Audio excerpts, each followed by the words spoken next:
ناظرین السلام علیکم ناظرین، آج ہمارا سبجیکٹ ہے خلافت راستہ، جن کو حضرت ابوبکر صدیق، حضرت فاروق اعظم، عثمان ذی النورین اور علی مرتضیٰ شیر خدا، یہ ان کا دور حکومت ہے، اس پر روشنی ڈال رہے ہیں جسے خلفائے راشدین بھی کہا جاتا ہے اور خلافت راستہ کا دور بھی کہا جاتا ہے، وہ آپ کی خدمت میں ہم پیش کر رہے ہیں۔ ناظرین، محمد مصطفیٰ صلی اللہ علیہ وسلم کے وصال کے بعد ابو بکر صدیق، عمر فاروق، عثمان غنی اور علی مرتضیٰ حسن مجتبیٰ کا عہد خلافت راستہ کہلاتا ہے۔ اس عہد کی مجموعی مدت 30 سال ہے، جس میں ابو بکر صدیق اولین یعنی پہلے اور علی آخری خلیفہ ہیں، جس حسن کی خلافت کے 6 ماہ خلافت علی میں شمار ہوتے ہیں، جیسا کہ جمہور اسلاف کی رائے ہے۔ اس عہد کی نمایاں ترین خصوصیات یہ تھیں کہ یہ قرآن و سنت کی بنیاد پر قائم نظام حکومت تھا۔ خلافت راستہ کا دور اس لحاظ سے بہت اہم ہے کہ اس زمانے میں اسلامی تعلیمات پر عمل کیا گیا اور حکومت کے اصول اسلام کے مطابق رہے۔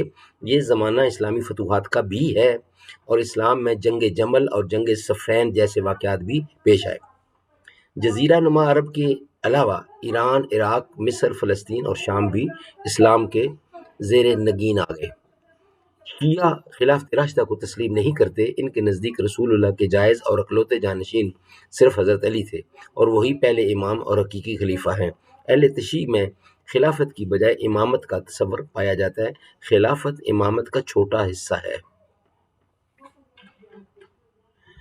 قیام 10 ہجری میں رسول اللہ کی رحلت کے بعد صحابہ کرام کے زیر بحث رسول اللہ کی جانشینی کا ہی مسئلہ تھا کہ کون رسول اللہ کے بعد امت مسلمہ کی معمولات کو سنبھال سکے، جبکہ اہل بیت رسول اللہ کی تجہیز و تکفین میں مصروف تھے۔ عمر بن خطاب اور ابو عبیدہ بن جراح نے ابو بکر سے وفا کا عہد کیا اور تمام انصار اور قریش نے بھی اس کی تائید کی۔ یوں ابو بکر کو خلیفۃ الرسول کا لقب ملا اور آپ نے ترویج اسلام کی غرض سے باقاعدہ عسکری مہمات کا بھی آغاز کیا۔ آپ کے ذمہ قبل از تمام یہ تھا کہ وہ ان عرب قبائل کی بغاوتوں کو کچل ڈالیں جنہوں نے رسول اللہ صلی اللہ علیہ وسلم سے بیعت کر کے اسلام قبول کرنے کے باوجود اللہ کے اہم ترین احکامات امیر المومنین کی اتباع سے انکار کر دیا تھا۔ بحیثیت خلیفہ ابو بکر صدیق نہ تو بادشاہ تھے اور نہ آپ یا دیگر خلفائے راشدین نے کبھی بادشاہت کا دعویٰ کیا۔ ان کا انتخاب اور قیادت سراسر لیاقت و استعداد پر مبنی تھا۔ بالخصوص سنی علماء کے مطابق چاروں خلفائے راشدین رسول اللہ کے قریب ترین صحابہ کرام میں سے تھے۔ قبل ازیں تمام اسلام قبول کرنے والے تھے اور عشرہ مبشرہ میں بھی شامل تھے، مگر شیعہ علماء علی بن ابی طالب کے علاوہ کسی شخص کو خلافت و امامت کا اہل نہیں سمجھتے اور ابو بکر کے انتخاب غیر اسلامی اور غلط سمجھتے ہیں اور تینوں خلفاء کے دور کو اسلام کا سیاہ دور ہی جانتے ہیں۔ تاریخ رسول اللہ کی رحلت کے بعد تمام انصار مدینہ بنی سعدہ کے سقیفہ میں اکٹھے ہوئے تاکہ امت مسلمہ کے لیے ایک امیر نو کا انتخاب کیا جا سکے۔ کہا جاتا ہے کہ اس انتخاب میں مہاجرین مکہ کو مکمل طور پر مستثنیٰ رکھا جاتا تھا، لیکن اس موضوع پر بہت سے ابہام پائے جاتے ہیں۔ بہرحال حضرت ابوبکر صدیق اور حضرت عمر فاروق دونوں صحابہ کرام عرب قبائل کے ممکنہ بغاوتوں سے خائف تھے، لہذا آپ دونوں فی الفور اس اجتماع میں پہنچے اور حضرت ابوبکر نے وہاں ایک خطبہ دیتے ہوئے اہل محفل کو متنبہ کیا کہ رسول اللہ کے قبیلہ قریش سے باہر کسی کا انتخاب کیا گیا تو یہ سخت اختلاف کا باعث ہوگا۔ خلافت راشدہ کی خصوصیات۔ جمہوریت۔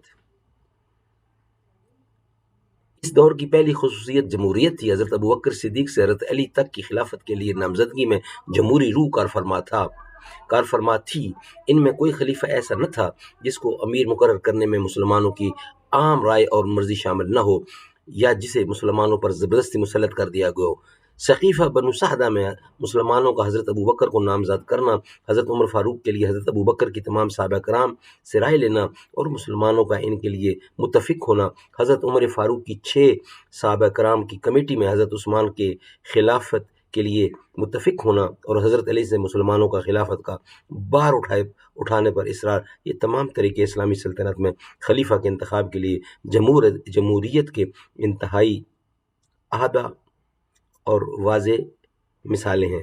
پھر ان کے عہد میں ہر موقع پر اس نظام میں جمہوریت کی روح کار فرما رہی۔